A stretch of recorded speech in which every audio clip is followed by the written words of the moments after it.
Қайырлы күн. Бүгін сіздерге Светлана Корчагина авторлығымен әзірленген жалғыздықты сезіну шкаласы атты психодиагностикалық әдістемені ұсынамын. Бұл диагностика жасөспірімнің өзін әлеуметтік ортада қарым-қатынастарға деген ішкі қажеттілігі мен эмоционалдық күйін анықтауға бағытталған. Әдістеме барысында оқушы өз сезімдері мен ішкі күйіне сәйкес жауап береді. Нәтижелер адамның әлеуметтік бейімделу деңгейін, эмоционалдық оқшаулану белгілерін және психологиялық қолдау қажеттілігін бағалауға мүмкіндік береді. Аталған шкала жасөспірімдерге жүргізіледі және психологтың диагностикалық алдын алу, сондай-ақ түзету, дамыту жұмыстары үшін тиімді құрал болып табылады. Алдарыңызда 12 тұжырым берілген.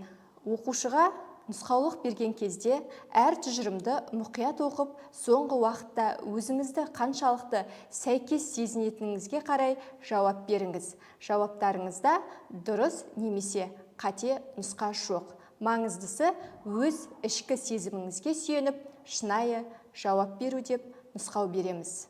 Әдістеменің өңделуі, яғни нәтижесін шығару.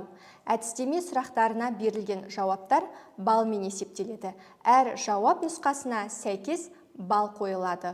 Бұл сауалнама өте қарапайым өңделеді. Сынақтан өтушінің жауаптарына келесі ұпайлар есептелінеді. Оқушы сұраққа әрқашан нұсқасын белгілесе 4 ұпай, жиі 3 ұпай, кейде 2 ұпай, ешқашан 1 ұпай. Жалғыздықтың көрінуі оқушының белгілеген жауаптарына сәйкес қорытындысын шығару арқылы есептеледі. Егер оқушы 12-16 ұпай аралығында жинаса, адам қазір жалғыздықты сезінбейді. 17-27 ұпай аралығында жинаса, мүмкін болатын жалғыздықты таяз бастап өткеруі мүмкін. 28-38 ұпай аралығында жинаса, өзекті жалғыздықты терең бастан өткеру.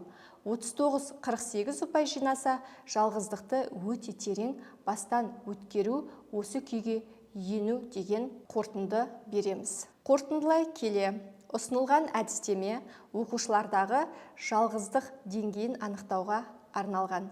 Егер де бейнеролик ұнаса, тіркеліп лайк басыңыздар.